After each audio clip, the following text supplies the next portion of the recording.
Okay. And fifth जो है function of one variable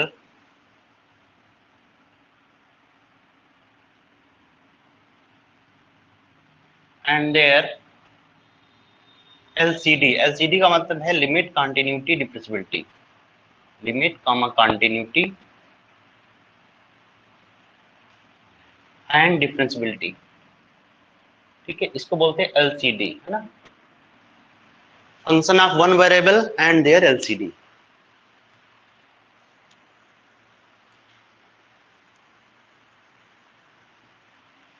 जिस जोश में आज आए हो वही जोश लास्ट तक आपको मेंटेन करना है, ठीक है ना।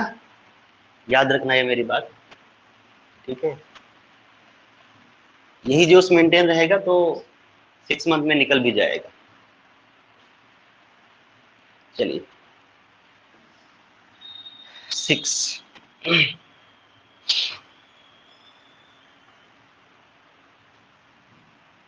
sequence and series of the functions।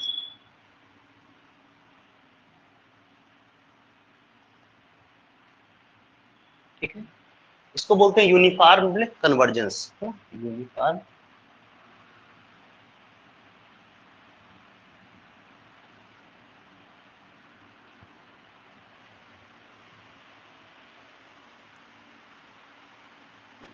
Seventh आपका जो चैप्टर होगा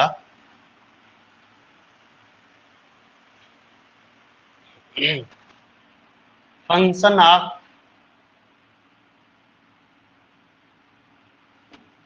सेवरल वेरिएबल।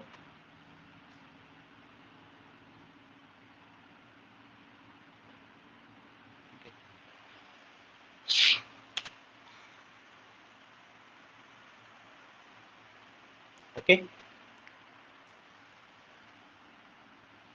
फिर आपका सेवेंथ जो रहेगा चैप्टर वो आपका रीमान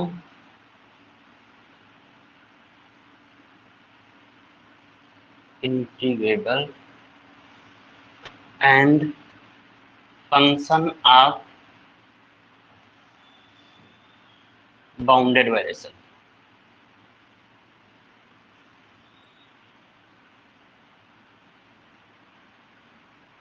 ओके,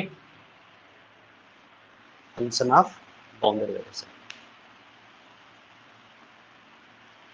फिर आपका आप इसमें भी लिख सकते हो, नेक्स्ट चैप्टर भी डाल सकते हो, है ना। आपका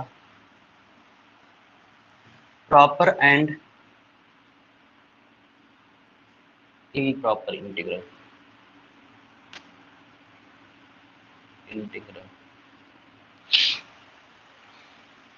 ओके,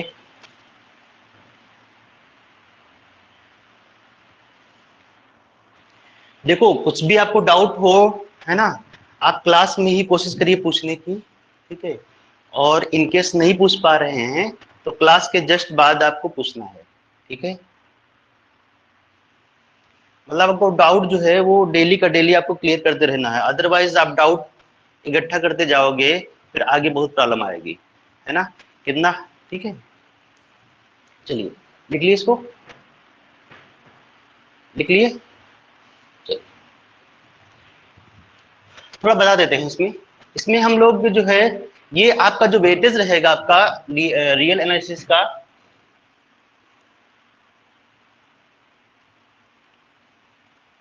ये आपका लगभग 60 to 70 मार्क्स का आपका आता है वेटेज, ठीक है।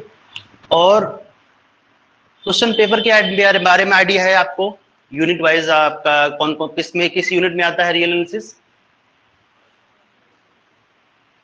फर्स्ट यूनिट में, ठीक है। वो आपको 6 क्लास सर बता देंगे, मैं स्टार्ट करता हूँ पढ़ाना ही, ठीक है। आपको फर्स्ट यूनिट आपको जो रहता है, यूनिट फर्स्ट जो रहता है उसमें आपका रियल और प्लस आपका लीनियर अलजेब्रा आता है, ठीक है।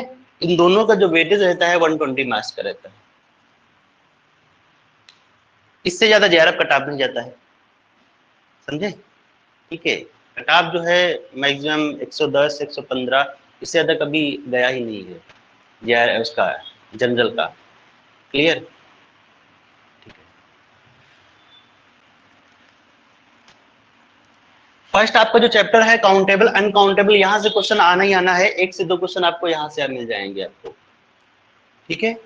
पॉइंट सेट टोपोलॉजी बहुत ही इंपॉर्टेंट टॉपिक है आपका, क्लियर।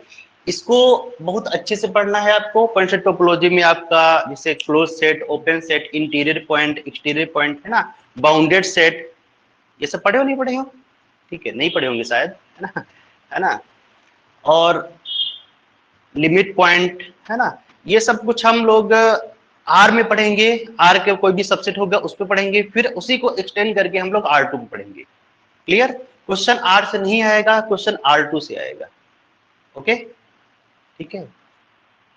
फिर हम लोग पढ़ेंगे sequence of real number. Sequence of real number में क्या पढ़ते हैं? सीक्वेंस, है ना, कन्वर्जेंस सीक्वेंस, काची सीक्वेंस, ठीक है ना, लिमिट ऑफ द सीक्वेंस, ये सब हम लोग पढ़ेंगे, क्लियर।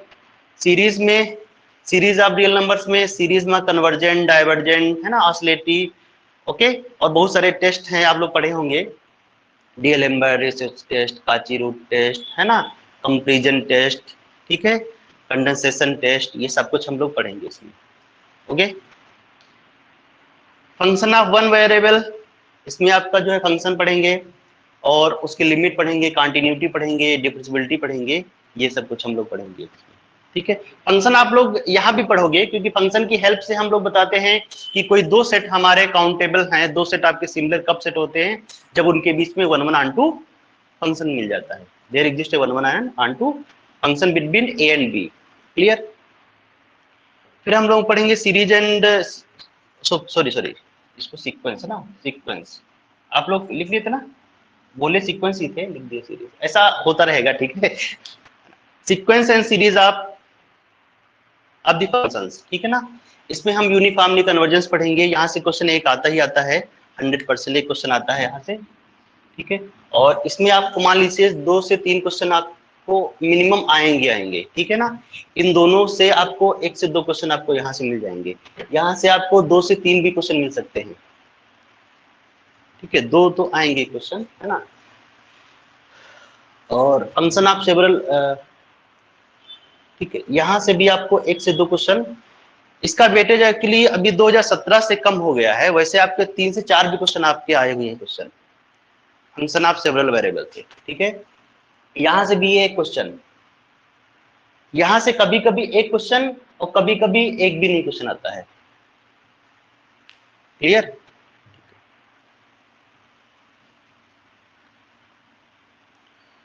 चलिए हटाएं तो इसको।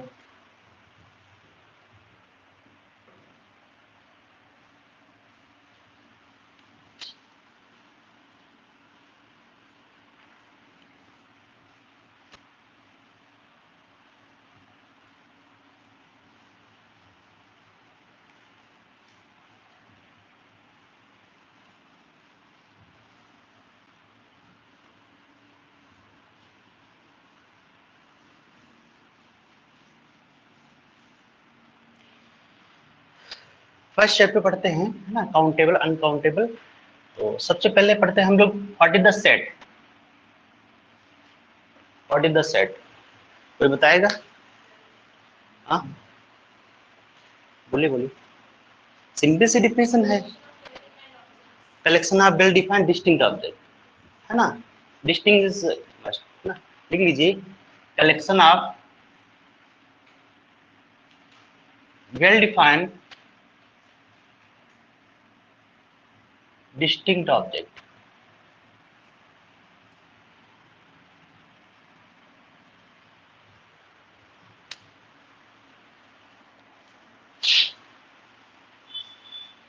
बिल्कुल बेसिक से स्टार्ट कर रहे हैं, जिसको कुछ भी नहीं आता होगा उसको भी आ जाएगा, ठीक है। लेकिन बस वही है कि जितना मैं पढ़ाता जाऊं उसको जो है आप पढ़ते जाइएगा, और डेली का डेली आपको आना है। एक भी दिन बंद करोगे तो आपको 4 घंटे की क्लास चली जाएगी, उसको समझने के लिए आपको कम से कम 2-3 दिन और आपको लग जाएगा, समझे। तो डेली का डेली आना है ना। और जिस दिन इनकेस नहीं आ पाते हैं तो आपके पास रिकॉर्डिंग है। अब जैसे मान लीजिए कुछ भी घर चले गए हैं ना, तो बहाना नहीं होना चाहिए कि सर घर चले गए हैं, है ना, तो आपके पास ऑलरेडी रिकॉर्डिंग है ना, उसमें आप देख सकते हैं, ठीक है। चलिए, यहाँ पे वेल डिफाइंड का मीनिंग क्या होता है? वेल डिफाइन का मतलब होता है कि जैसे रूल जैसे डिफाइन है, ऑप्शन ए एस एस हमने डिफाइन किया है ना, कलेक्शन ऑफ यंगर डांसर, ठीक है। तो यहाँ पे जो ये डिफाइन है यंगर डांसर, है ना, तो यंगर डांसर का कोई पैरामीटर है क्या? यंगर डांसर का पैरामीटर है?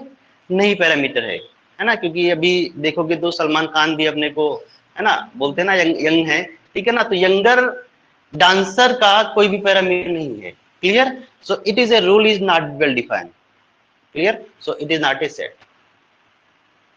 ओके, ठीक है। या हम बोल दे collection of intelligent student in class, तो इंटेलिजेंट का कोई पैरामीटर है कि जिसका 60% होगा वो इंटेलिजेंट होगा, या जिसका 70% होगा वो इंटेलिजेंट होगा, है ना, किसी का 50% भी हो सकता है, उसका वो भी इंटेलिजेंट हो सकता है ना, तो इंटेलिजेंट का कोई पैरामीटर नहीं है ना, तो सेकेंड में लिख दीजिए, है ना, वो भी आपका सेट नहीं होगा, फर्स्ट इज नॉट सेट, है ना, ठीक है। अगला कलेक्शन ऑफ इंटेलिजेंट स्टूडेंट, वो भी आपका सेट नहीं होगा, है ना, लिखते जाइए। S is equal to A E B C E, it is a set or not? It is a set, it is not a set, है ना, क्योंकि यहाँ पे प्रॉब्लम क्या क्या आ रहा है, डिस्टिंक्ट ऑब्जेक्ट, है ना, क्योंकि यहाँ पे आप देख रहे होंगे ए ई बी सी ई फिर से आ रहा है ना, क्योंकि सेट में जो है हम एलिमेंट को रिपीट नहीं करते हैं। ओके, ये भी आपका नॉट ए नॉट सेट। तो इसकी बेसिक से डिफिनेशन है, उस पर ज्यादा हम लोग बात नहीं करेंगे, है ना, जहां पे हमें टाइम देना है वहां पे हम लोग ज्यादा टाइम देंगे। क्लियर?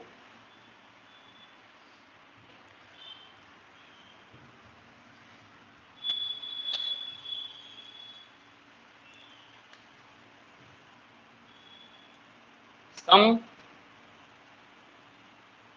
सेल्फ सेट्स, ठीक है। पहला set of real numbers, set of real numbers, उसको हम नोटेशन में कैसे करते हैं, आर, है ना, या आर इज इक्वल टू इस टाइप से कर लिख सकते हो, R is equal to set of real numbers. Second set of complex numbers,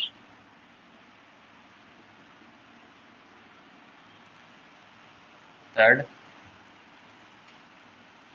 set of integers,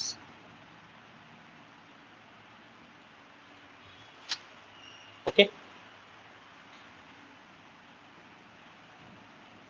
set of rational numbers,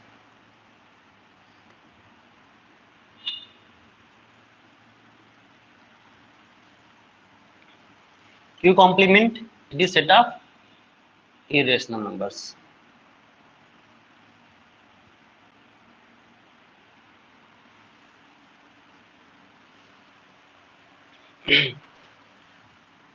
S हमने डिफाइन किया, ऐसे एक्स कहां से आर से सच दैट एक्स की जो वैल्यू होगी वो 0 और 1 के बीच में होगी, ठीक है। It is A also set, it is A denoted by open interval 0 to 1, दिख रहा है पीछे?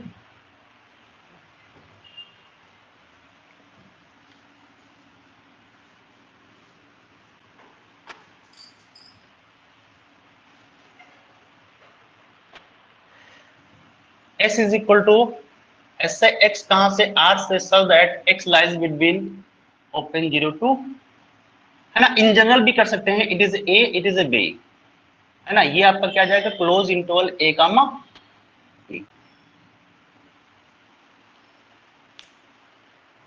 Close interval A comma B.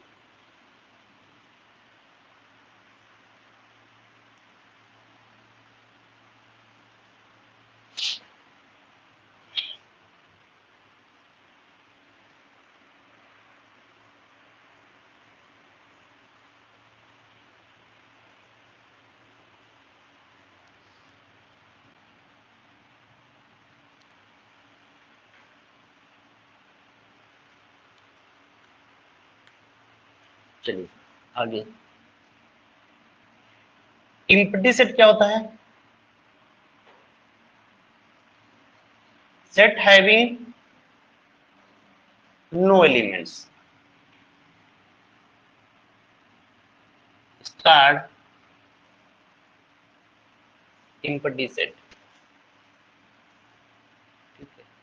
Real analysis में empty set, null set, void set एक ही चीज होते हैं, ठीक है। चाहे आप एम्प्टी सेट लिख लीजिए, चाहे वाइड सेट लिखिए, है ना, और चाहे नल सेट लिखिए, ये सारे लगभग एक ही चीज है ना। एंड डिनोटेड बाई,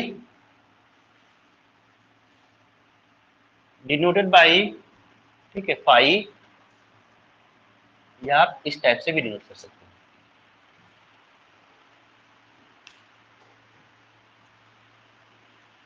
ओके, कोई डाउट?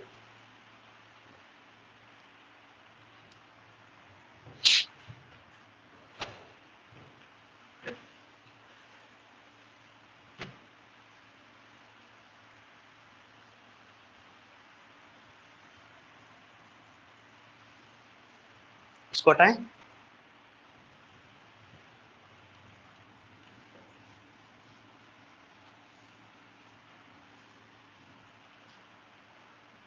चलिए आगे पढ़ते हैं। Cardinality of set,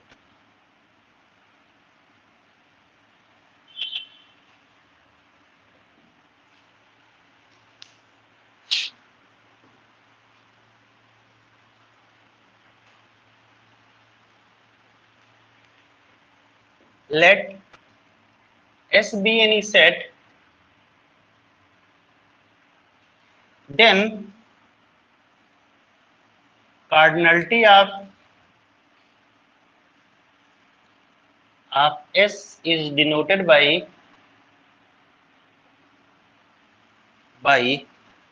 card of S or this cardinality, okay, and defined as cardinality of S is equal to number of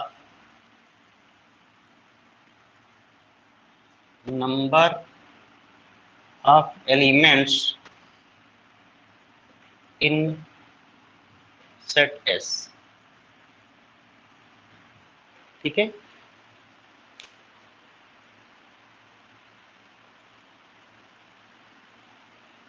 okay, clear. इस सेट में कितने एलिमेंट हैं वो उस सेट की कार्डिनलिटी डिनोट करेगी, clear.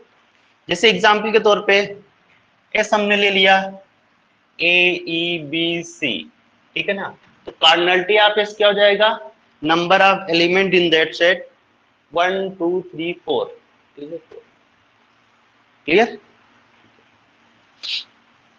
S is equal to 5, cardinality of S is equal to 0, ठीक है। S is equal to A B C D E F, कितना आ जाएगा? 3 3 6, है ना।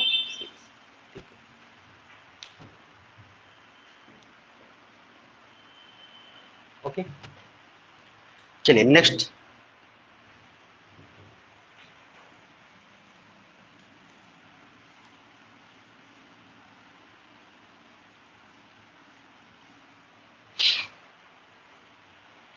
आप लोग रियल एनालिसिस की जो बुक है कौन सी लिए हो?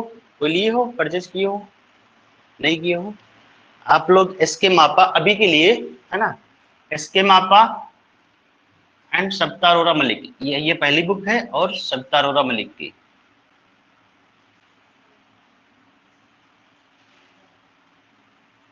ओके, एसके मापा एंड सविता अरोरा मलिक, ठीक है ना। ये दो बुक आप ले लीजिए अभी के लिए, ठीक है। ये जो 2 बुक पढ़ लीजिएगा, उसके बाद मैं फिर बताऊंगा आपको क्या लेना है, ठीक है। ये बुक अपने पास रखे रहिए, बाकी मैं जितना पढ़ाता जाऊंगा उसको आपका पढ़ना है आपको, और साथ में बुक जो है आपको यदि लगता है कि बुक पढ़ना है तो उसको भी पढ़ते रहिएगा, ठीक है। और बुक पढ़ने की आदत डालिए, है ना, बुक पढ़ने की इसलिए आदत डालिए क्योंकि अभी तो ये आप समझ लीजिए नेट की आपकी तैयारी कर रहे हैं तो क्लास में लास्ट है, इसके बाद तो क्लास में बैठेंगे नहीं। आप पीएचडी करोगे तो पीएचडी में ऐसा तो नहीं क्लास चल रही है, ऐसा कभी नहीं होता है, ठीक है, कहीं नहीं होता है, क्लियर। उसको आपको खुद से ही पढ़ना पड़ेगा, ठीक है ना। तो पढ़ने की आदत डालिए, आप बुक पढ़ने की आदत डालिए, क्लियर है ना। अभी पीएचडी करोगे तो आपको रिसर्च पेपर आपको खुद से पढ़ने होगा, आपको गाइड नहीं पढ़ाएंगे, ओके। चलिए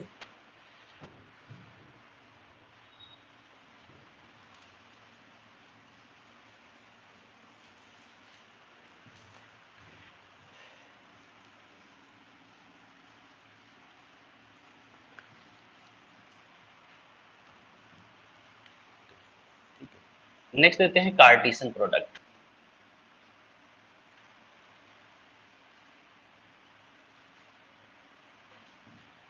Cartesian product, let A and B any two sets, then Cartesian product of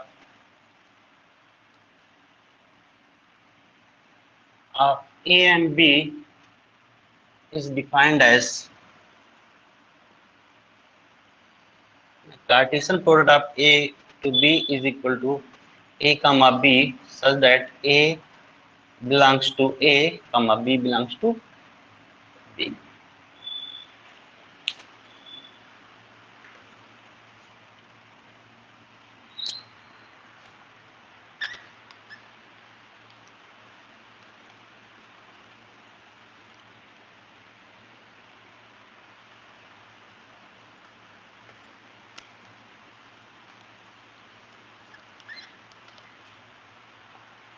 okay चलिए, जैसे एग्जाम्पल के तौर पे हमने A इक्वल टू ले लिया, A इक्वल टू ले लिया A B C है ना, और B इक्वल टू ले लिया 1 2 3, ठीक है। So Cartesian product of A cross B is equal to क्या आएगा, A कामा 1 इस टाइप से है ना, A comma 1 comma A comma 2 comma A कामा 3, फिर B कामा 1 B कामा 2 B कामा 3, ओके, फिर आपका C कामा 1 C कामा 2 फिर C कामा 3।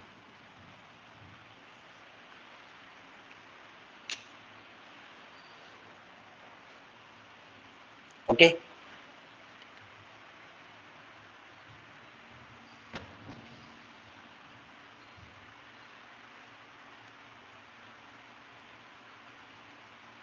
विदाउट, चलिए अब देखेंगे। अच्छा बी क्रॉस से निकालेंगे तो क्या क्या आएगा, बी क्रॉस में बिल्कुल अपोजिट हो जाएगा ना, 1 कामा ए 1 फिर 2 कामा ए इस टाइप से है ना, ओके।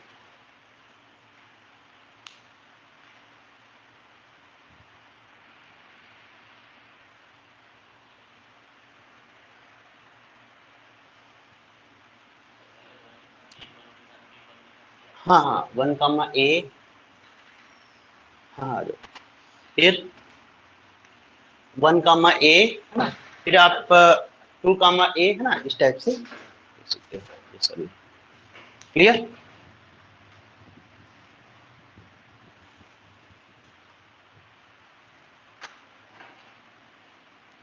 चलिए आगे देखते हैं।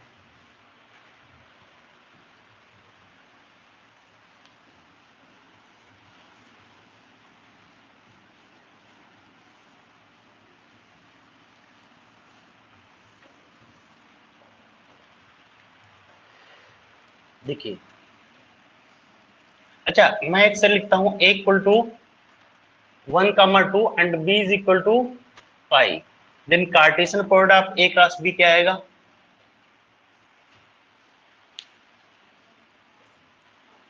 हाँ Cartesian product of A cross B, तेज बोलो तेज बोलो, हाँ कौन बोला, बोलिए, 5 है ना, इट इज 5, ओके, क्यों 5 आएगा? क्योंकि देखिए इसमें एलिमेंट किस टाइप के होते हैं, A comma B, A belongs to capital A comma B belongs to capital B. Okay, मान लेते हैं सपोज इसमें ए कामा बी एलिमेंट है, ए कामा बी एलिमेंट यदि है तो ए की भी कुछ चॉइस होगी और बी की भी कुछ चॉइस होगी। क्लियर? ए की चॉइस तो आप 1 या 2 ले सकते हो, बट बी की चॉइस है ना, बी की कोई चॉइस है नहीं है चॉइस, इसलिए क्या होगा, it is a set is empty set. कहने का मतलब है कि A cross B is equal to 5, है ना। Similarly B cross A B क्या आएगा,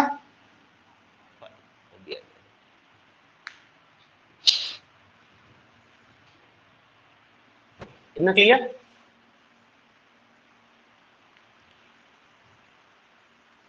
A is equal to suppose that 1, 2 and B is equal to A, B, C।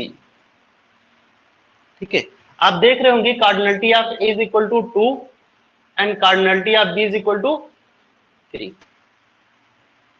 Clear? So cardinality of A cross B कितना आएगा,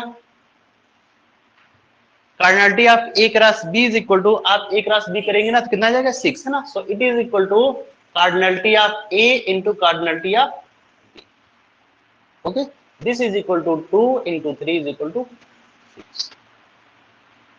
okay, तो आप in general कर सकते हैं कि if cardinality of A is equal to M and cardinality of B is equal to N, then cardinality of A cross B equal to cardinality of A into cardinality of B is equal to M into N।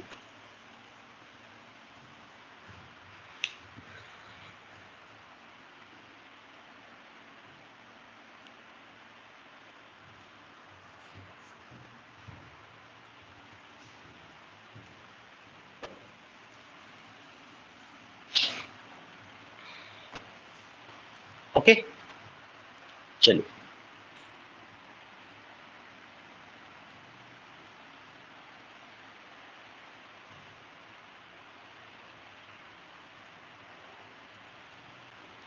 Similarly आप देखिए थे अभी a equal to 1, 2 और b equal to 5, आप इससे भी निकाल सकते हैं। जैसे Cartesian product a cross b की कार्डिनलिटी कितनी आएगी, अब ये सेट 2 इंटू 0, है ना, कितना आएगा, cardinality of a cross b equal to cardinality of a cross b is equal to cardinality of a into cardinality of b, cardinality of a कितना है 2 इंटू इसकी कितना कार्डिनलिटी 0 इक्वल टू 0, है ना। अब 0 कार्डिनलिटी का कौन सा सेट हो सकता है, 5 हो सकता है, तो इससे इंप्लाइज क्या होगा, this implies a cross b is equal to 5।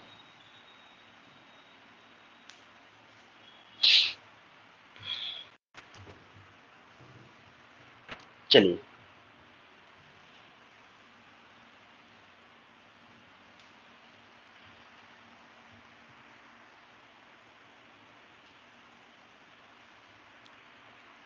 अब आते हैं power set.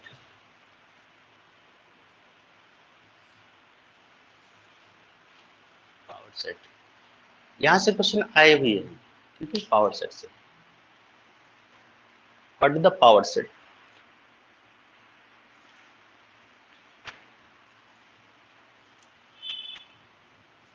Let power set क्या होता है, पावर सेट क्या होता है,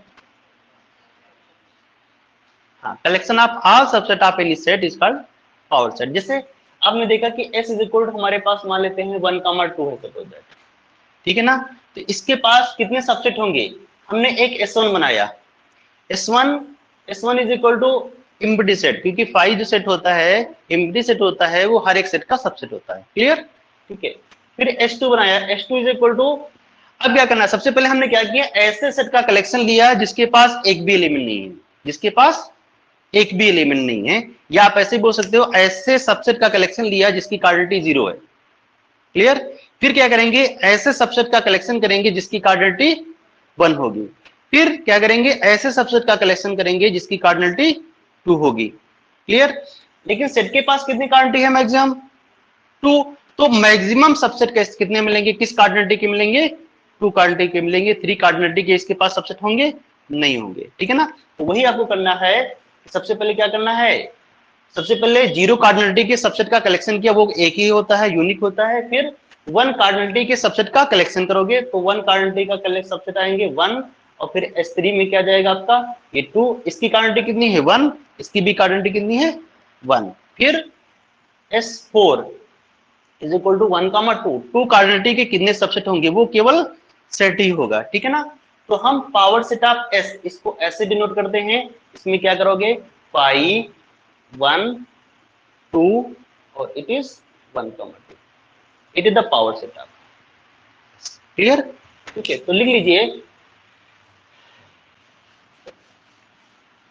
power set, let S be any set, then power set of S is defined as P of S is equal to collection of all subsets of set S।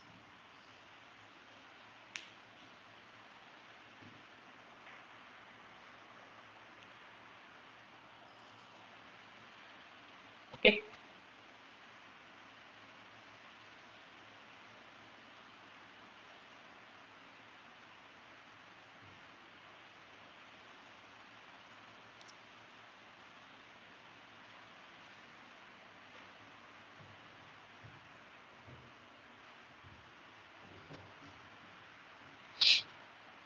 कोई doubt, ठीक है। Example के तौर पे आप इसको लिख सकते हैं।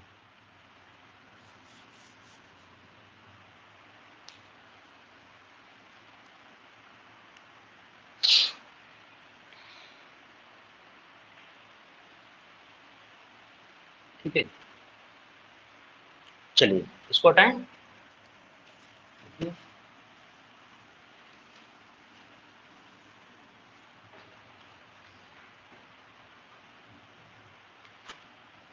S इज इक्वल टू 5, आप देख रहे होंगे, चलिए ठीक है। अगला लेते हैं S is equal to 1, 2, 3, power set of S बनाइए,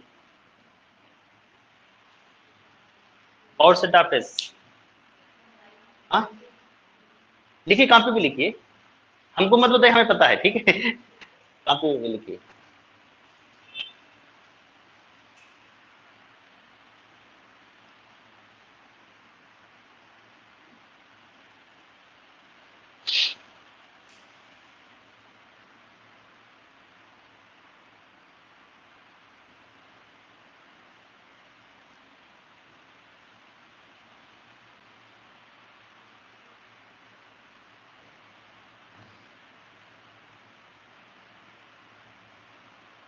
सबसे पहले क्या करिएगा, ऐसे सेट का कलेक्शन ले लीजिएगा, सबसेट का कलेक्शन जिसकी कार्डिनलिटी 0 हो।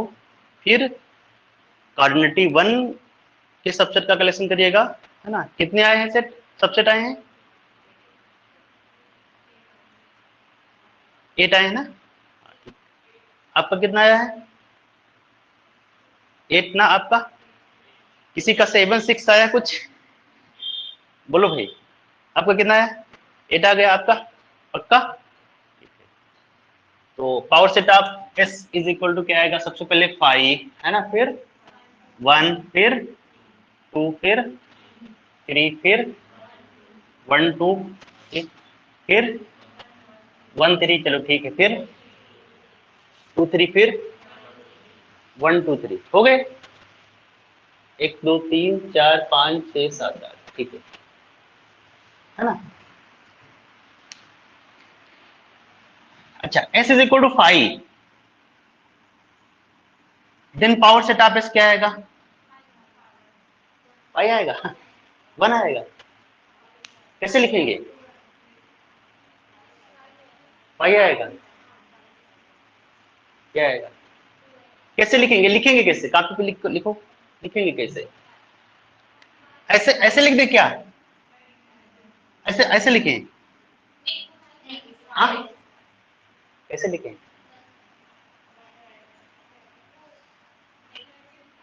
अच्छा ये ऐसे ऐसे ऐसे ये तो एक ही मतलब है ना, है ना। ये क्या आएगा आप, है ना, इसको जो है ऐसे, ठीक है ऐसे, ठीक है इट इज, है ना, या आप ऐसे कर सकते हो डी इट इज। ओके, तो इसके पास कितने एलिमेंट हैं, इसके पास कितने एलिमेंट हैं, एक एलिमेंट है ना। देखो पावर सेट में कलेक्शन किसका कर रहे हो आप, सबसेट का कलेक्शन कर रहे हो, तो इसके पास कितने सबसेट हैं, एक सबसेट है ना 5। ओके, जैसे आप यहाँ पे काउंट करते ना, इसको काउंट करते ना 1 1 2 3 4, ठीक है, तो यहाँ पे क्यों छोड़ेंगे भाई, इसमें कितने हैं 1, इसको तो काउंट करेंगे ना 1, कितने हैं 1, ठीक है। तो आप देख रहे होंगे कि इस सेट के पास कितने एलिमेंट हैं, कार्डिनलिटी ऑफ एस कितनी है 2। Okay, power set of S में कितने एलिमेंट हैं, इसकी कार्डिनलिटी कितनी है 4। चलिए यहाँ पे कितने एलिमेंट हैं, cardinality of S is equal to 3 है, तो पावर सेट ऑफ एस की कार्डिनलिटी कितनी आई है 8, 8 है ना। तो कुछ तो बन रहा है, यहाँ पे आप 2 की पावर 2, यहाँ पे आप 2 की पावर 3, ठीक है। अगला यदि आपका, है ना, अगला यदि आपका S cardinality of S is equal to 4 होगा, तो उसमें कितने एलिमेंट होंगे 2 की पावर 4, ठीक है।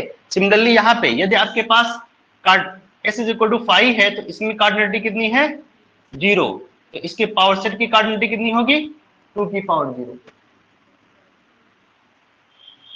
समझे, लिख लीजिए,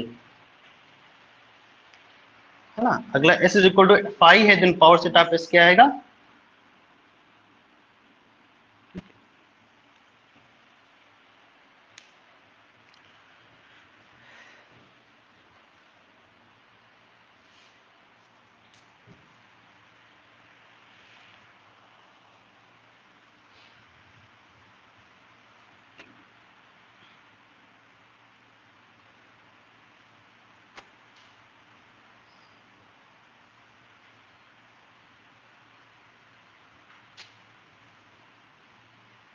ओके।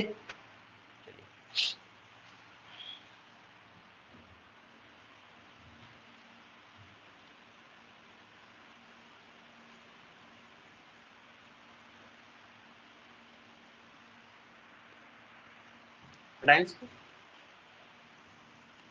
चलिए देखिए, अच्छा ये कैसे आता है, मान लेते हैं सपोज, तो इन जनरल लिख सकते हैं कि if cardinality of S is equal to N, है ना, comma N belongs to natural number union 0, then power set of S की कार्डिनलिटी जो होगी वो 2 की पावर, लिख लीजिए।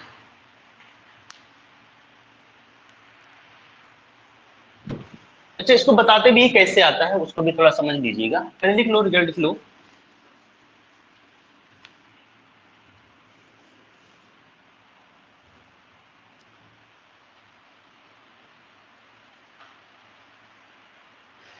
ओके चलिए,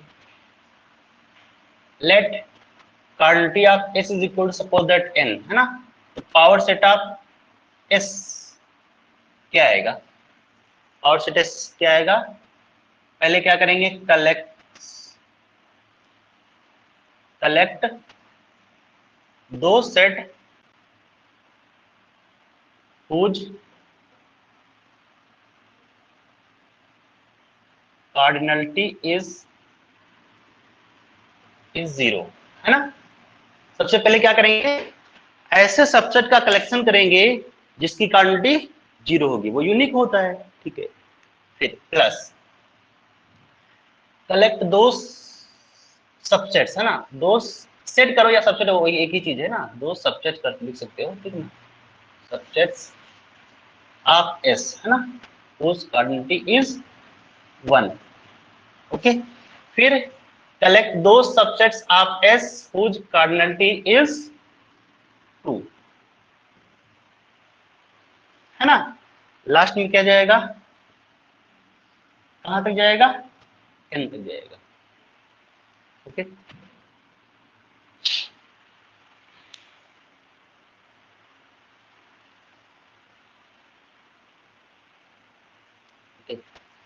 तो कितने आएंगे उसको समझिए। तो पी आप एस की कार्डिनलिटी क्या आएगी,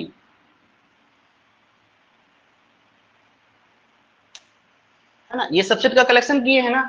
तो सबसे पहले क्या करेंगे, ऐसे सबसेट का कलेक्शन करेंगे जिसकी कार्डिनलिटी 0 होगी, फिर ऐसे सबसेट का कलेक्शन करेंगे एस के जिसकी कार्डिनलिटी 1 होगी, फिर 2 कार्डिनलिटी का, फिर 3 कार्डिनलिटी का, फिर लास्ट में n कार्डिनलिटी का। क्लियर। तो पावर सेट ऑफ एस की कार्डिनलिटी क्या होगी, ठीक है, ये कितने मिलेंगे ऐसे, एन सी नॉट, है ना, एन सी नॉट, और फिर ये कितने मिलेंगे, एन सी 1, फिर ये एन सी 2, फिर लास्ट में एन सी।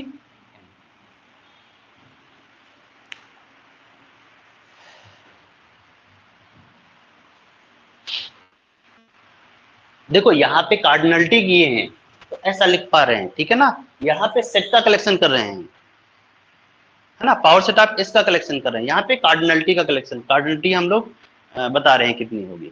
ठीक है, तो देखिए थोड़ा, आपको पता है कि 1 प्लस एक्स की पावर n का फॉर्मूला क्या होता है, N C not plus N C not X plus N C not, है ना,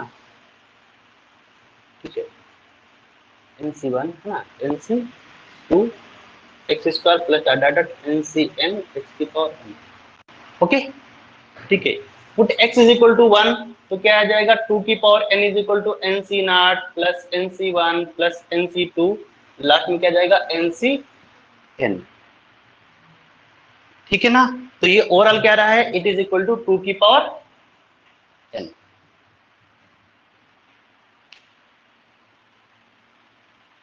ठीक है,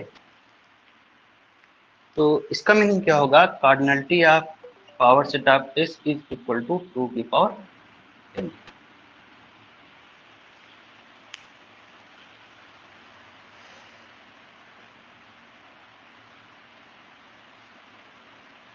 अच्छा सॉरी, ये है ना, ठीक तो है,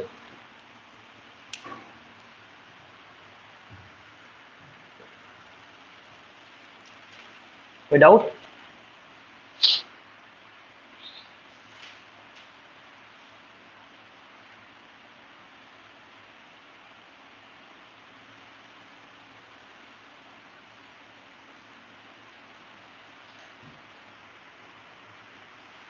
अच्छा आप समझे थोड़ा,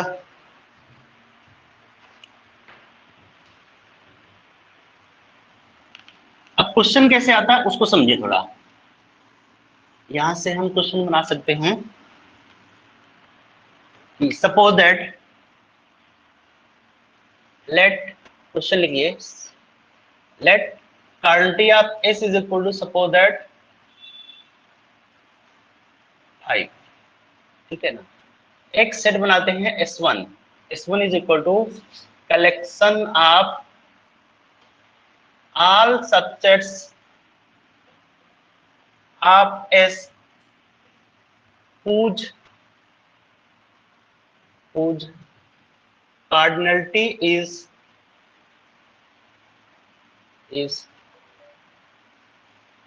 less or equal to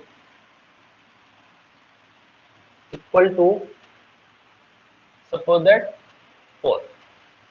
answer क्या आएगा,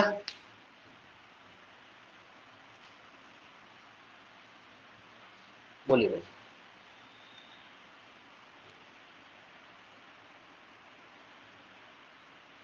क्या आएगा।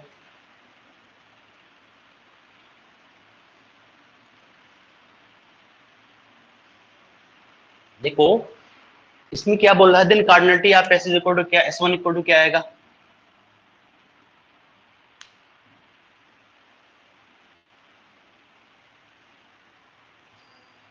नहीं आ रहा तुम्हें, हाँ 16 आएंगे, कितने आएंगे,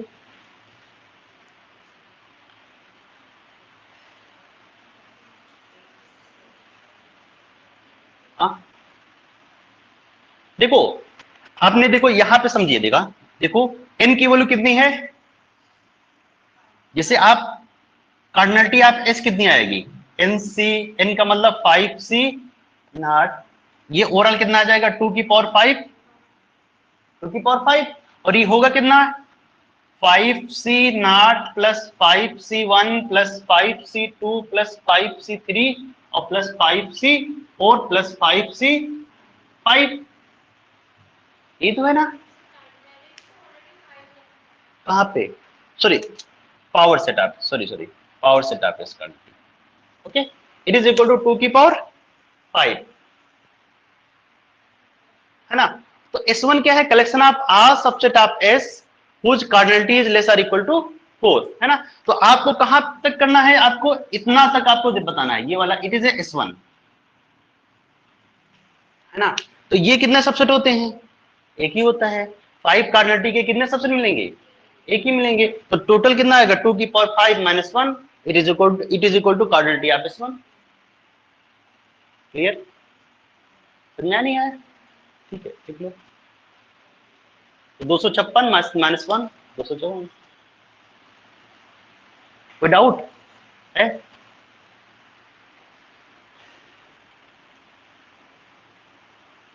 नहीं मारा,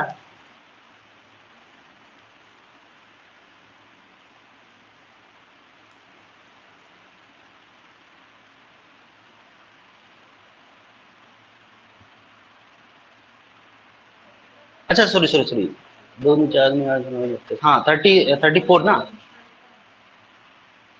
कितना आ रहा है,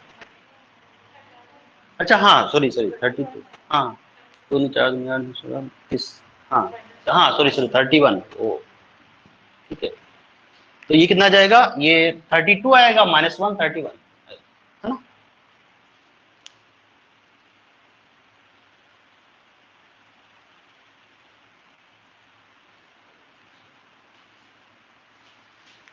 ठीक है।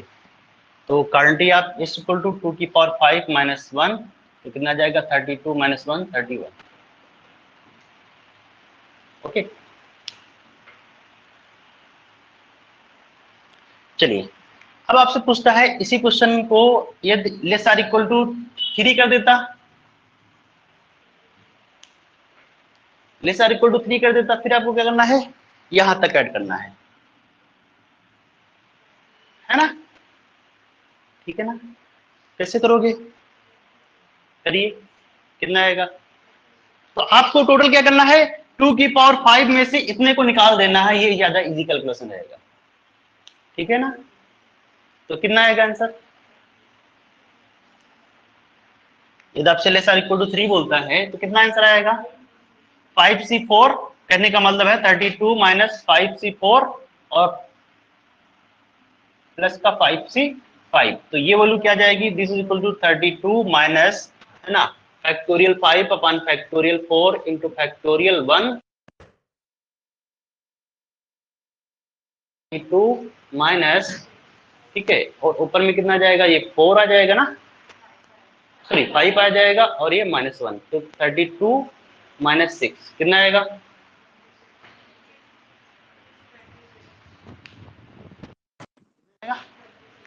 26,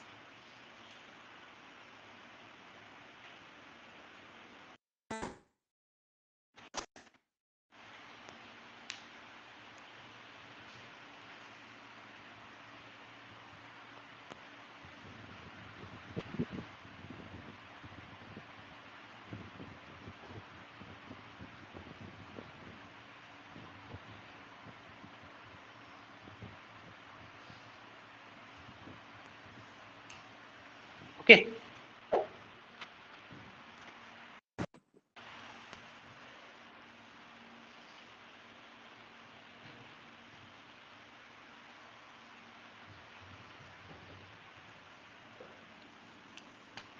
कोई डाउट किसी को, चलिए आगे बढ़ते हैं,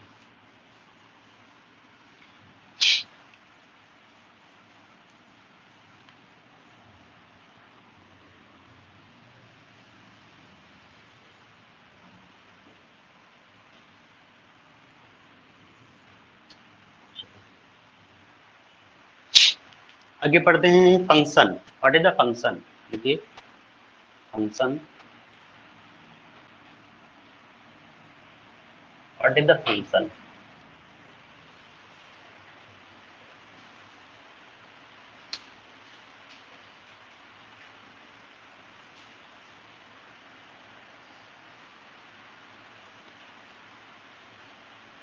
क्या होता है डेफिनेशन ऑफ द फंक्शन? बोलिए।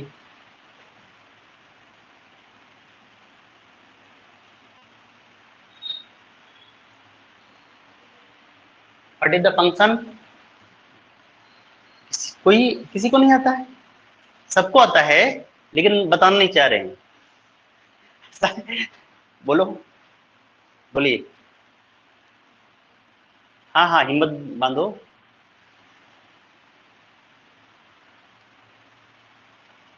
चलिए ठीक है। Let A and B are any two non empty sets. ठीक है,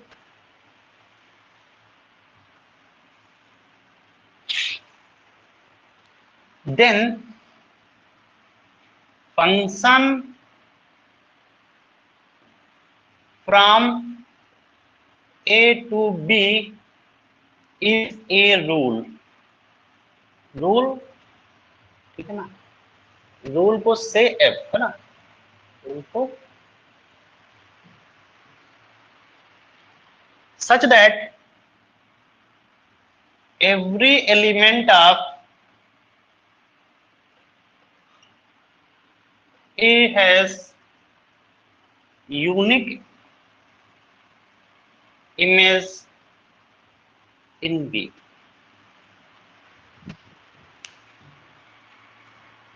ठीक है ना, क्या है फंक्शन जो है एक हमारा रूल है। ठीक है, कहां से?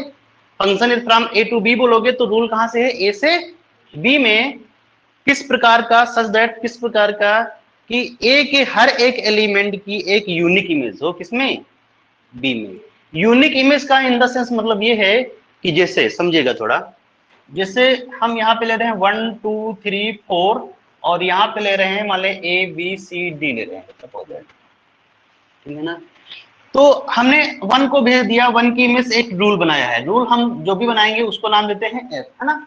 तो इसको वन को वहां भेज दिए, मान लेते सपोज दैट सी पे भेज दिए, इसको भेज दिए मान लेते हैं ए पे भेज दिए, ठीक है, इसको हमने डी पे भेज दिए, इसको हमने फिर से कहीं बी पे भेज दिए।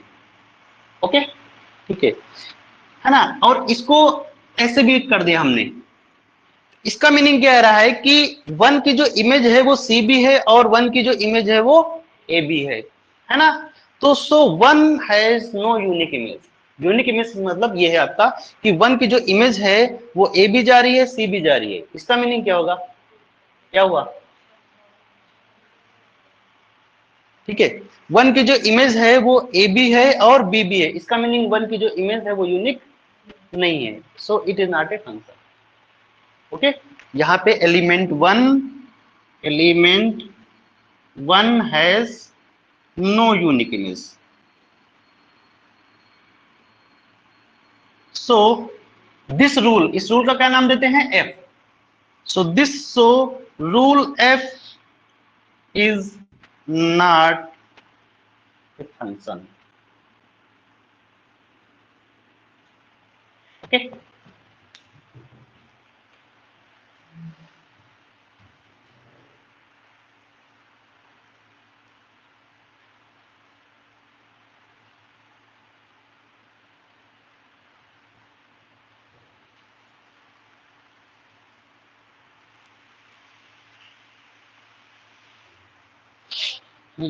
समझो,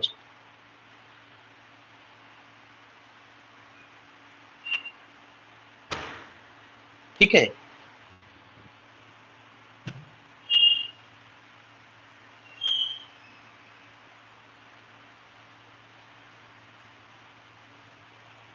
चलिए,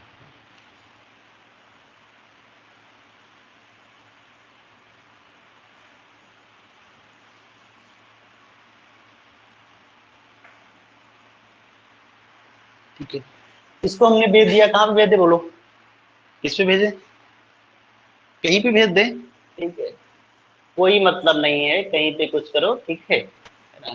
चलिए, इसको it is a function or not, है ना, इट इज ए फंक्शन, क्यों, एवरी एलिमेंट, देखो सबसे पहली बात है कि यहाँ का कोई भी एलिमेंट छूटना नहीं चाहिए, है ना। फर्स्ट देखो लाइन क्या लिखा है, एवरी एलिमेंट ऑफ, है ना, इससे मीनिंग क्या है कि यहाँ का कोई भी एलिमेंट छूटना नहीं चाहिए, ठीक है ना।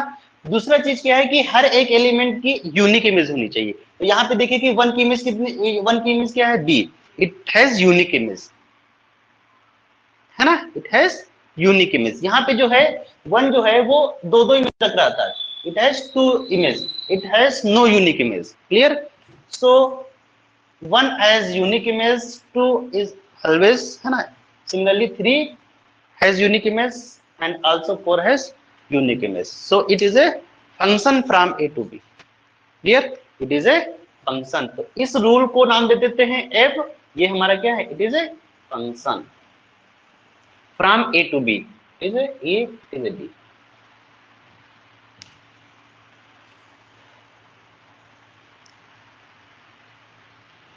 समझे भाई,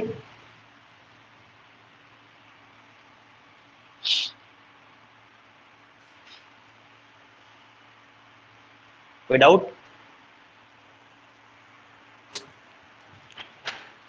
चलिए नेक्स्ट बताएं इसको,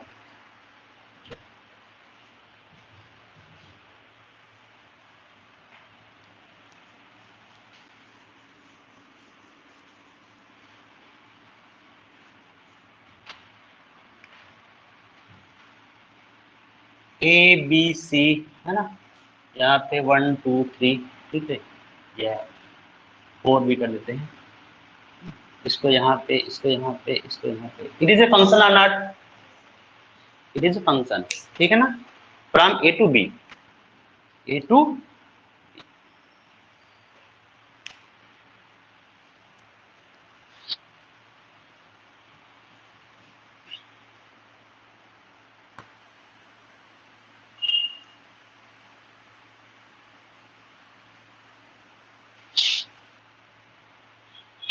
ओके।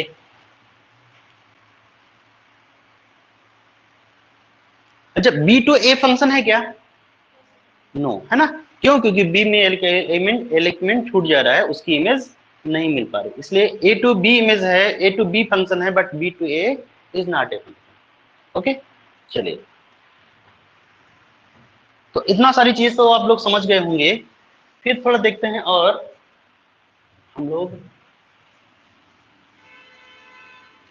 देखिए, आपको कोई मान लेते हैं ग्राफ दिया है, सपोज दैट आपको कोई ग्राफ दिया है, आपको ग्राफ को बताना है, it is a graph of any function is or not, क्या, ये मान लेते हैं कोई ग्राफ दिया है, ठीक है, उस ग्राफ को बताना है कि ये जो ग्राफ है किसी फंक्शन का ग्राफ है या नहीं है, समझे, ठीक है। जैसे जैसे हमने क्या किया, हमने मान लेते हैं ये इस टाइप से मान लेते हैं, ये ऐसा है ग्राफ हमारा, है या नहीं है, अरे बोलो ना भाई, इस टाइप से और बढ़ा दो, कितना बढ़ाना चाहो, ठीक है ना, क्लियर। अब देखो डोमेन, देखो और एक चीज होता है कि यदि हमारा फंक्शन ए टू बी है, it is a function A to B, वहां पे लिख लीजिए, जहां पे आपने फंक्शन की डिफिनेशन लिखा है तो वहां पे लिख लीजिए डिनोटेड बाय दिस, है ना, denoted by A to B, इस टाइप से, यदि ऐसा है ना, डिनोटेड बाय दिस, है ना, ऐसा है, इसका मीनिंग क्या है, it is a function from A to B, वहां पे जहां पे फंक्शन लिखे हैं वहां पे denoted by this, clear. Speed तो नहीं हो रहा ज्यादा मेरा, नॉर्मल है, ऐसे रहेगा, इससे कम ही होगा, ज्यादा नहीं होगा, ठीक है।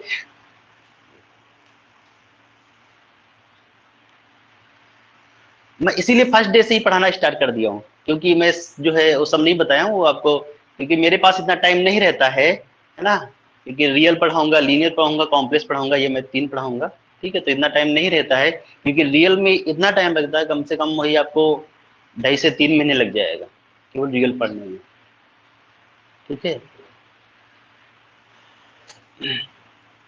चलिए, है ना, क्या बताने जाते हैं, अच्छा ठीक है, चलिए थोड़ा समझिए। हाँ, तो समझिए, तो यदि हमारा function from A to B है तो ए को क्या बोलते हैं, ए इज डोमेन ऑफ है, क्या बोलते हैं, डोमेन ऑफ है, और बी को क्या बोलते हैं, कोडोमेन ऑफ, समझे, A is domain of F and B is codomain of F, यदि हमारा एफ हमारा फंक्शन है तो, ठीक है। चलिए, अब ये हमारा मान लेते हैं कोई ग्राफ है, ठीक है। अब इस ग्राफ को बताना है, it is a graph of any function or not, clear. तो देखिएगा, ये हमारा it is a x axis, it is a y axis, है ना। एक्स एक्सिस पे हम डोमेन के एलिमेंट को लेते हैं और वाई एक्सिस पे कोडोमेन के, यदि हमारा फंक्शन ऑफ वन वेरिएबल है और रियल वैल्यू है, ठीक है। तो देखिए, अब यहाँ पे कोई एलिमेंट होगा ए, होगा नहीं होगा, इस ए की जो इमेज होगी वो क्या होगी, ये हमारा कुछ मान लेते हैं एफ ऑफ ए होगा नहीं होगा, बताओ इस ए की इमेज क्या होगी, है ना, जो भी आएगा वो क्या होगा, एफ ऑफ बी, और एफ ऑफ बी कुछ एफ ऑफ ए आएगा, एफ ऑफ ए की वैल्यू कुछ मान लेते हैं बी आएगा, जो भी आना होगा वो आ जाएगा, उससे हमें मतलब नहीं है, ठीक है ना। तो आप देख रहे होंगे कि ए की इमेज कितनी मिल रही है, यूनिक इमेज मिल रही है, ठीक है ना। लेकिन हम यहाँ पे मान लेते हैं ए लेते हैं सपोज दैट, ठीक है ना। तो इसके करस्पॉन्डिंग लाइन खींचते हैं, जहां पे कट करेगा उतनी इमेजेस है इसकी, है ना। तो ए की इमेज क्या है, ये भी है, ये भी है, ये भी है, ठीक है ना। तो इसके करस्पॉन्डिंग मान लेते हैं F of A, F of A ये हमारा b1 है, और है ना, और ये हमारा क्या है, F of A it is A b2, और ये क्या है हमारा, it is A F of A it is A b3। तो आपने क्या देखा, आपने ये देखा कि डोमेन में हमारा ए एलिमेंट है, उसकी इमेज कहां जा रही है, एफ, इसकी इमेज कहां जा रही है, b1 भी जा रही है, b2 भी जा रही है, b3 भी जा रही है, मतलब ये यहां पे जा रहा है, यहां पे जा रहा है, और यहां पे भी जा रहा है, समझे। इसका मतलब डोमेन में जो एलिमेंट ए है it has no unique image, so it is not a graph of any function, it is not a graph of any function. कहने का मतलब ये जो ग्राफ है वो किसी फंक्शन का ग्राफ तो नहीं है, इतना तो क्लियर हो गया। बोलो भाई, जैसे आप लेते हैं, मान लेते हैं सर्किल ले लेते हैं सपोज दैट, ठीक है ना, ये सर्किल ले लिया, समझे। इसमें आप देखोगे ये डोमेन में जीरो एलिमेंट मान लेते हैं, ये अलग कोई भी ग्राफ हमने ले लिया, ये मान लेते हैं ग्राफ है, ठीक है। अब इसको देखना है कि it is a graph of any function or not, ठीक है। तो हमने देखा कि जीरो की जो इमेज है वो ये भी है और ये भी है, इसका मतलब जीरो की कितनी इमेज मिल रही है, दो इमेज मिल रही है, इसका मतलब it is not a graph of any function. कहने का मतलब है ये जो ग्राफ है वो किसी फंक्शन का ग्राफ तो नहीं होगा, क्लियर। सिमिलरली यहाँ पे देखें, इसके करस्पॉन्डिंग लाइन खींचे, कितनी बार कट किया, 2 बार कट किया, है ना। So it is not a graph of any function, okay. तो कैसे देखना है कि जब भी हमारा कोई ग्राफ दिया होगा, जब भी कोई ग्राफ दिया होगा तो आपको क्या करना है, draw the line parallel to Y axis, है ना। ये क्या कर रहे हैं, draw the line parallel to Y axis if these line cut the graph at least 2 time, है ना, एटलीस्ट 2 टाइम, कहने का मतलब है एक से ज्यादा टाइम या 2 से एटलीस्ट 2 टाइम का मतलब होगा कम से कम 2 टाइम, है ना, कट कर रहा है, तो फंक्शन जो ग्राफ होगा वो किसी भी फंक्शन का ग्राफ नहीं होगा, ठीक है ना। इतना क्लियर हुआ, नहीं हुआ, होगा ना, ठीक है। तो नोट में लिख लीजिए, इसको आप अपने हिसाब से बनाना चाहे बना सकते हैं, जैसा भी आपको इच्छा हो, ठीक है।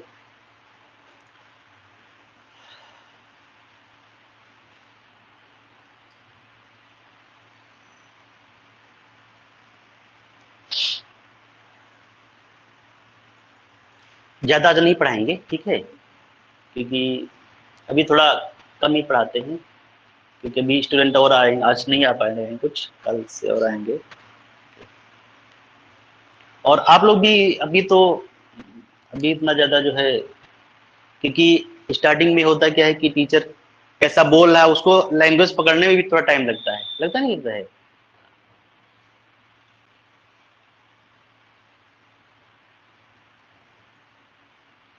लैंग्वेज से समझ में आ गया होगा कि मैं यहाँ का तो नहीं हूँ, सीजी का तो नहीं हूँ, तो समझ में आ रहा नहीं आ रहा है, नहीं आ रहा है, चलो, मैं यूपी से हूँ, मेरा नाम जो है अनुराग वर्मा है, ठीक है। और क्या जानना चाह रहे हैं? बस चलिए, वो तो होता रहेगा, ये ज्यादा इम्पोर्टेंट है।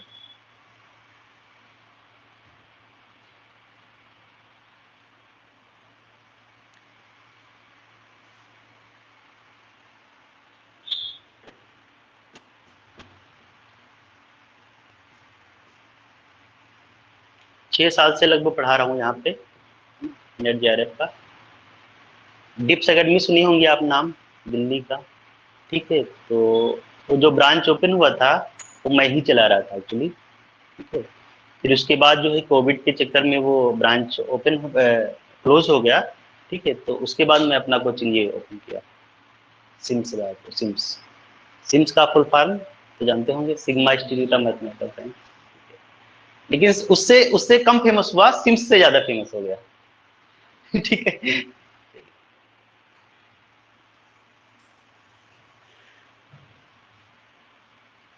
इतना क्लियर? तो इसको नोट में लिख लीजिए।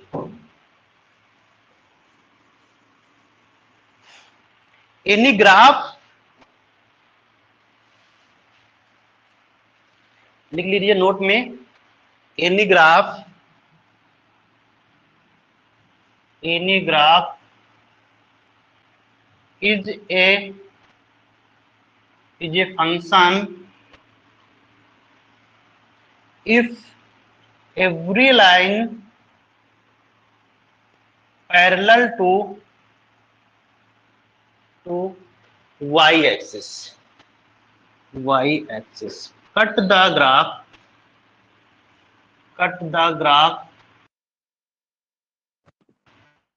at most one time, ठीक है, at most।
चलिए ठीक है, हाँ हाँ बोलिए।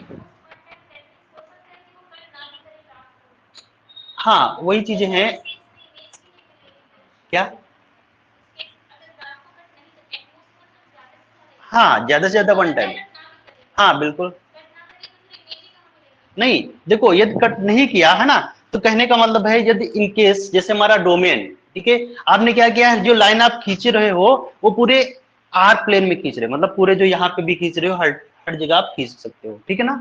तो यदि आप पूरे, जैसे हमने ग्राफ ले लिया, जैसे हमने ये फंक्शन ले लिया, ठीक है, ए फंक्शन ले लिया, एफ फ्रॉम आर, आर नहीं करते हैं, open 0 to infinity to R करते हैं, सपोज दैट मान लेते हैं ये ग्राफ बना दिया, डोमेन हमने के लिए 0 टू इंफिनिटी ले लिया, ठीक है ना, ऐसा हमने ग्राफ बना दिया, ठीक है ना। तो ये ग्राफ जो है हमारा इस डोमेन में तो नहीं बना है, इधर बना ही नहीं, क्योंकि हमारा डोमेन क्या है, 0 टू इंफिनिटी है। तो आप यहां जब डोमेन में लाइन खींचोगे तब तो वन टाइम कट करेगा, लेकिन डोमेन के बाहर कट खींचोगे तो एक भी टाइम कट नहीं करेगा। क्या चीज? नहीं तो वही चीज है कि जो हमारा फंक्शन जो ग्राफ है, ठीक है, डोमेन, जब डोमेन से आप जो डोमेन में लोगे, डोमेन में जब पैरेलल टू वाई एक्सिस खींचोगे तो वो एग्जैक्टली वन टाइम कट करेगा, है ना। और डोमेन के बाहर जब लाइन खींचोगे तो वो एक भी टाइम कट नहीं करेगा, क्योंकि वहां पे ग्राफ ही नहीं बनेगा। इतना क्लियर? तो यदि आप ले लेते हैं, यदि आप every line parallel to Y axis in domain लिख दोगे तो एग्जैक्टली वन टाइम, समझे ना? ठीक है, तो अगला लाइन आप लिख भी सकते हो, ठीक है ना? यहाँ पे आप मेंशन कर सकते हो कि इसको लिख लिया आप, ठीक है, parallel to Y axis in domain, in domain में लिखोगे ना तो cut the graph exactly one time, exactly one time. अभी क्लियर? डाउट कोई?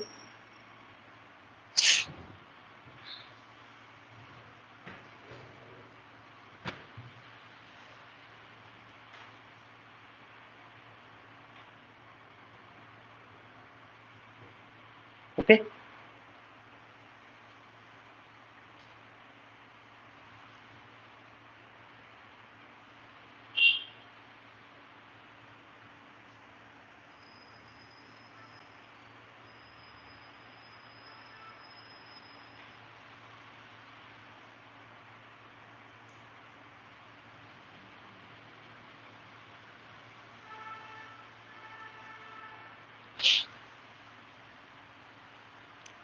और यदि एक से ज्यादा टाइम कट गया so it is not a function, ठीक है।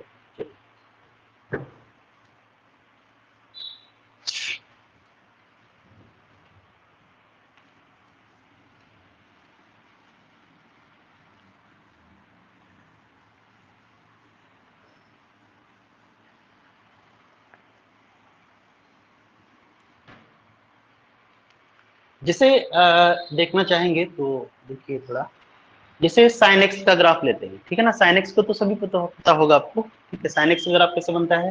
इस टाइप से,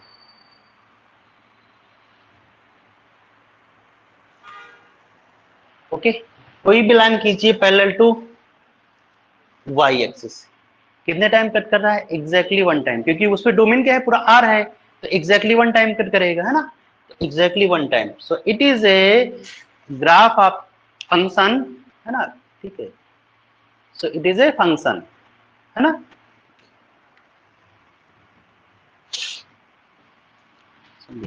ई की पावर एक्स मान लेते हैं, ऐसा ऐसा ले लिए, खींच दिए, है ना? ठीक है, इसमें भी खींचेंगे, कोई भी लाइन खींचोगे कितने टाइम कट कर रहा है? Exactly one time, so it is a graph of any function.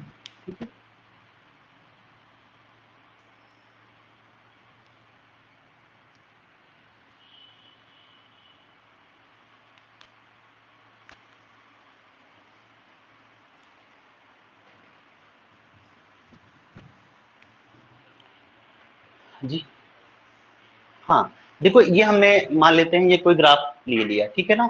अब इस ग्राफ में देखोगे parallel to Y axis line खींच रहे हैं, वो ग्राफ को कितने टाइम कट कर रहा है? Exactly one time, so it is a graph of any function, ठीक है?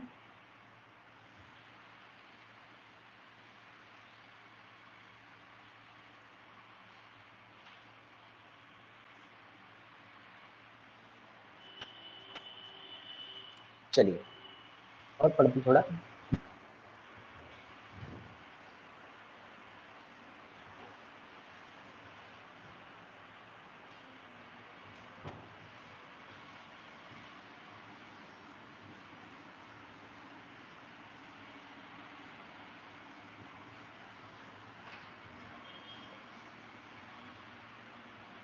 चलिए, वन वन फंक्शन क्या होता है?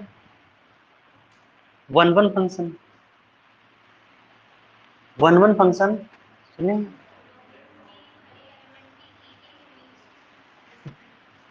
वो तो ऑलरेडी होता है।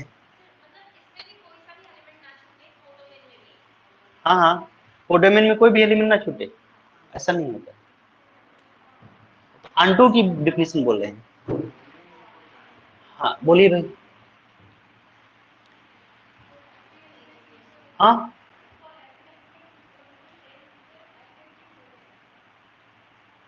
नहीं, क्या बोल रहे हैं? Every every element of codomain,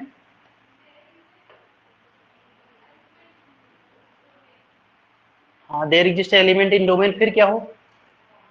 उनके बीच में हमने हमने तो केवल ये बोल रहे हैं आप कि every element of codomain there exist element domain, फिर उनके बीच में क्या हो? हमने तो केवल एलिमेंट बोले हैं, फिर क्या होना चाहिए? बोलिए भाई। नहीं, वो तो आपने ऑन टू की डिफिनेशन बोल दिया, 1-1 की नहीं डिफिनेशन है, ऑन टू की डिफिनेशन बोल दी, ठीक है।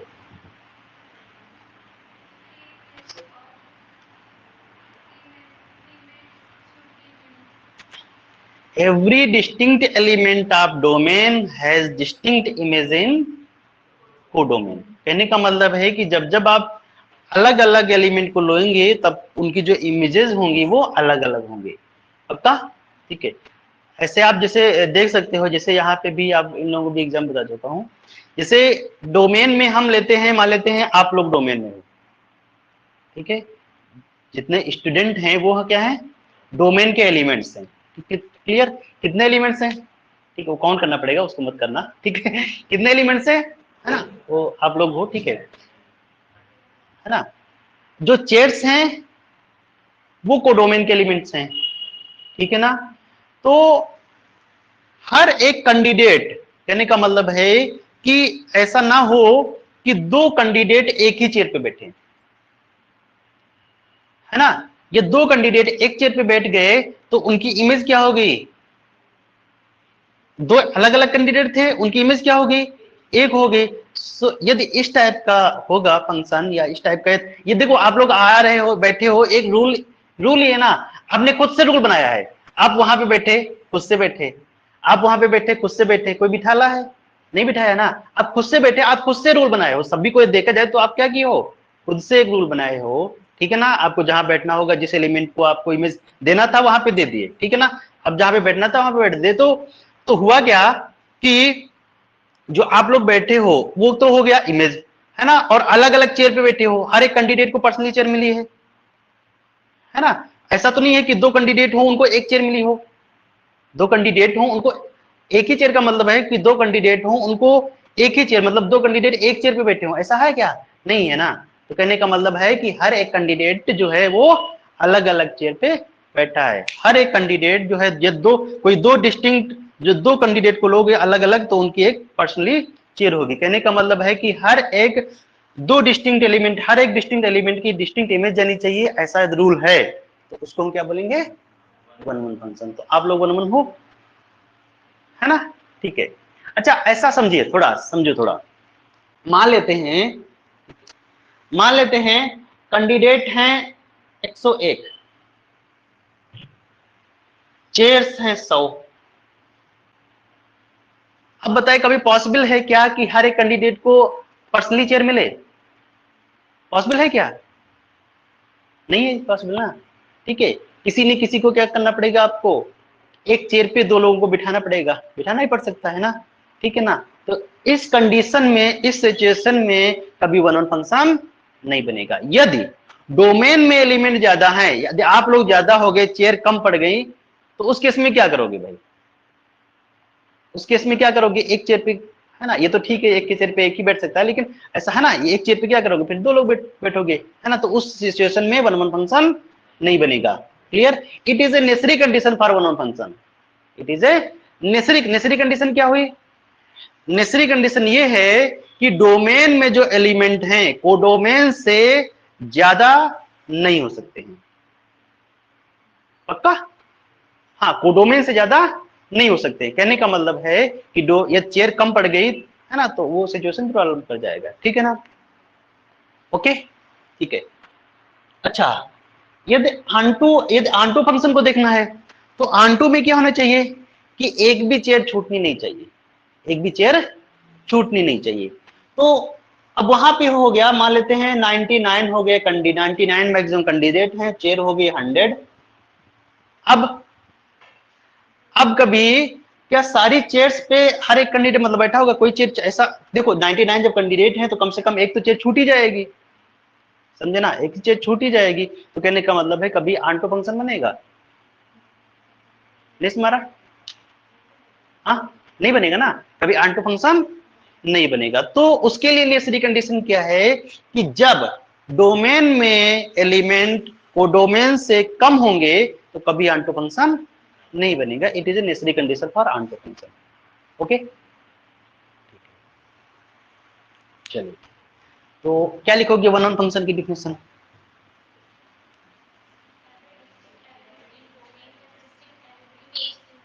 हाँ लिखिए 1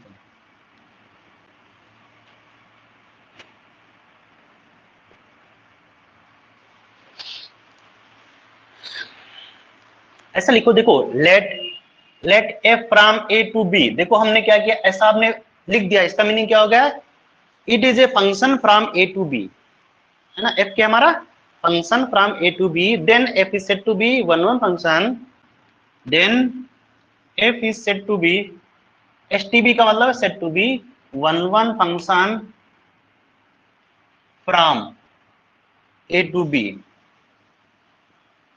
if every distinct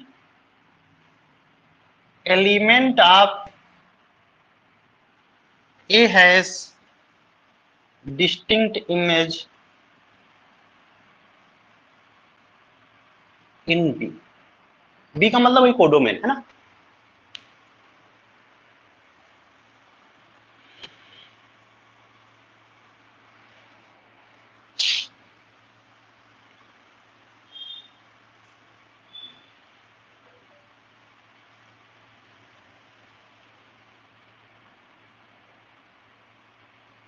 ओके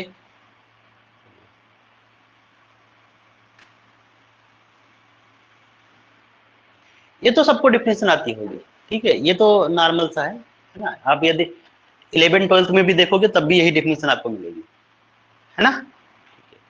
अभी हम लोगों को थोड़ा कुछ एक्स्ट्रा पढ़ना पड़ेगा ना, ठीक है, तो उसके लिए क्या है आपको समझिए, क्योंकि क्वेश्चन यहाँ से नहीं, मतलब आपको डायरेक्टली ऐसे नहीं आएगा, आपको क्वेश्चन आया भी है, जैसे मैं बता रहा हूँ यहाँ ग्राफ के through line parallel to x axis या line parallel to Y axis, उसकी हेल्प से आपको क्वेश्चन पूछा जाएगा और पूछा भी है, ठीक है, कि चलिए देखो थोड़ा इसका मीनिंग क्या है, कोई भी दो डिस्टिंक्ट एलिमेंट उठाओ, उनकी इमेज क्या मिलनी चाहिए, डिस्टिंक्ट इमेज मिलनी चाहिए, क्लियर, समझिए। जैसे मान लेते हैं ये हमारा फंक्शन है साइन एक्स का, सपोज दैट ग्राफ है आपका, हम एक लाइन खींचते हैं, ठीक है, लाइन खींचते हैं, मान लेते हैं ये लाइन खींच दी, ओके, ये लाइन खींच दी है ना, तो आप देखोगे ये एलिमेंट हम आपका, ये क्या है आपका बी, बी है, सपोज दैट ये क्या है, इट इज बी, है ना, y equal to B, y equal to B, तो ये वाला क्या है ना, इसके करस्पॉन्डिंग देखो ये हमारा मान लेते हैं ये a1 है, ये हमारा क्या है a2 है, ये क्या है ये a3, a1 क्या है ये वाला एलिमेंट है ना x एक्सिस में, ठीक है ना, a1 की इमेज क्या मिली, a1 की इमेज क्या मिली b, ये तो b है ना, y equal to B line ना, a1 की इमेज क्या मिली b, a2 की इमेज क्या मिली b, a3 की भी इमेज क्या मिली b, आप देख रहे होंगे, और a1 a2 a3 ये क्या है, सारे डिस्टिंक्ट है, अलग अलग है ना, बोलो भाई, ठीक है, तो ये a1 a2 a3 a4 जो भी आएंगे ये सारे क्या है, डिस्टिंक्ट एलिमेंट हैं, लेकिन इमेज क्या मिल रही है, सेम मिल रही है, कहने का मतलब है कि दो एलिमेंट आपने अलग अलग लिए, उनकी इमेज क्या मिल रही है, सेम मिल रही है, इसका मतलब it is a function and not a one one function. ऐसा कैसे देखें, ऐसा आपने क्या किया कि जब हमने line parallel to x axis खींचे, तो यदि ग्राफ को एक से ज्यादा टाइम कट कर दिया, देखो कितने टाइम, एक से ज्यादा टाइम कट कर दिया, एक से ज्यादा टाइम कट कर दिया, इसका मीनिंग क्या हो गया कि दो डिस्टिंक्ट एलिमेंट की यूनिक इमेज मिल जाएगी, दो डिस्टिंक्ट एलिमेंट की एक ही इमेज मिल जाएगी, उस केस में फंक्शन वन वन नहीं होगा, बोलो भाई, इतना क्लियर, ठीक है। जैसे मान लेते हैं y equal to x square लेते हैं, इसका तो ग्राफ सभी को पता होगा, है ना,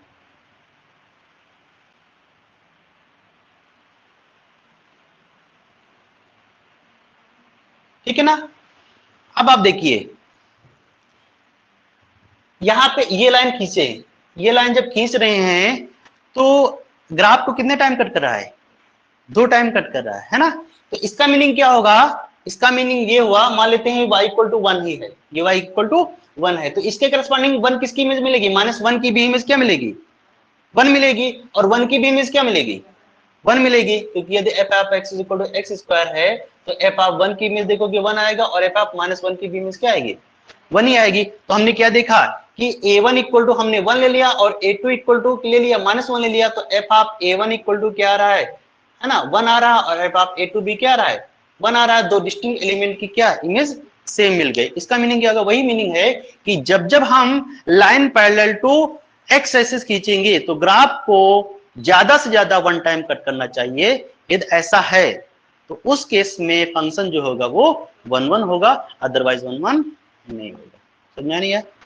ठीक है, तो कहने का मतलब है कोई भी हमारा फंक्शन का ग्राफ बना है, किसका बोल रहे हैं, फंक्शन का ग्राफ, किसका, फंक्शन का ग्राफ बना है, तो every line parallel to x axis cut the graph of f at most one time. Clear, समझे भाई? ठीक है, तो लिख लीजिए, है ना।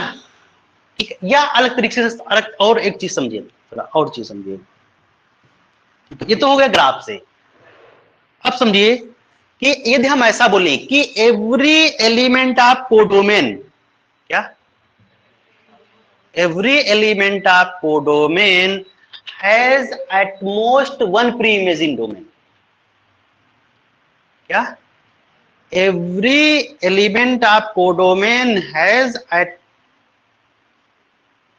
मोस्ट वन प्री इमेज, मैं मोबाइल में देख रहा हूं, ठीक है ठीक है, चलिए क्या बोला हूं, एवरी एलिमेंट ऑफ कोडोमेन